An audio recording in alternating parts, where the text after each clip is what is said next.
Hello, my name is Leah Craddock, and I'll be discussing culture and more in depth the body ritual among Nacirema. The Nacirema culture was very interesting to read about, very different, very taboo, and so I wrote a few quotes down from the article to kind of describe more about the culture. It is a very set apart culture away from America, away from a lot of things, because they do things very differently, and I think if it was in America it would be very, very illegal. So that is why they are very set apart. They do a lot of rituals and practices to celebrate their culture, and so I'll share a few quotes from the article about the rituals. It says, the fundamental belief underlying the whole system appears to be that the human body is ugly and that its natural tendency is to debility and disease. Incarcerated in such a body, man's only hope is to avert these characteristics through the use of the powerful influences of ritual and ceremony. Every household has one or more shrines devoted to this purpose.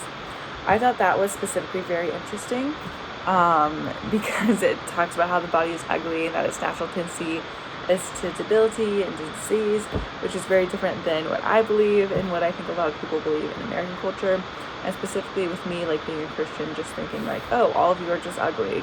That's not a great way to go about things. And I think everyone was made beautifully, whether we may see that or not.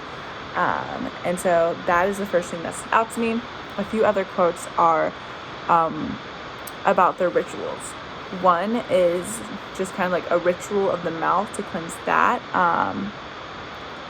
where it's basically, it's pretty taboo.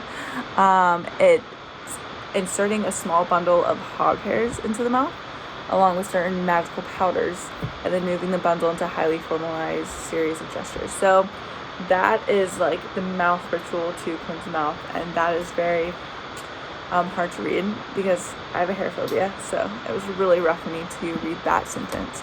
And then some of the ritual includes scraping and lacerating the surface of the face with a sharp instrument.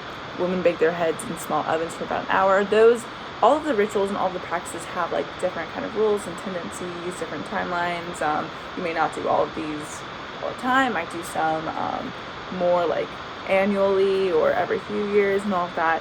But those are just a few examples of how the culture is. They're very ritualistic, and a lot of the rituals are very problematic, and so it's very different looking into the U.S. culture.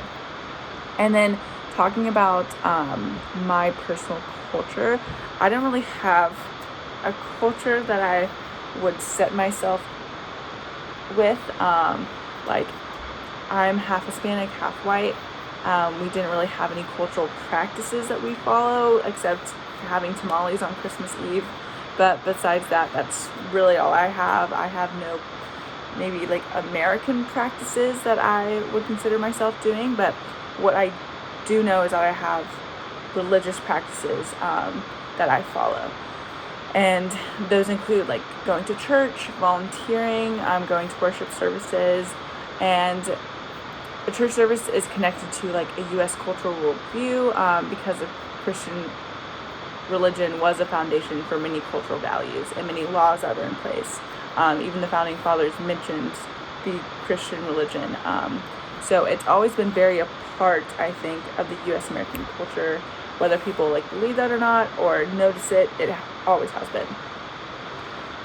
And then there definitely is a pattern and practice or ritual within the religion that has been there throughout history, and the one I'm going to be describing isn't positive, it's pretty negative, but the church has always changed throughout history and the services because the Christian religion has been corrupted many a times. You can trace that back super far to when the Catholic Church would ask people for money to get into heaven. It can be traced pretty far back of the corruption. But many people who claim to be Christian use the Bible and church as a weapon for cruelty. They persecuted people of different cultures and did not love people. Even though there are still people like that in the world today, the overall persecution has decreased more people have been fighting for people's rights and taking into consideration with love, which I would believe to be true. And going further, I think the changes have been extremely beneficial. Like, of course, there's always going to be people who are corrupted, because nobody's perfect, and there's always going to be people who claim to be Christian that just hate everything and everyone and are super evil. That's always going to be in this world. But I think the overall, burning people, like taking down villages, taking down neighborhoods, taking down people, and that type of persecution has extremely decreased, because that is just not how people act in this day and age. We don't, and at least the majority of the Christian culture, because I can't speak for everyone. I'm sure there has to be some group somewhere who still participate in those types of things, but overall that is very taboo and very cruel and unlawful, and just not seen as something that the majority do anymore.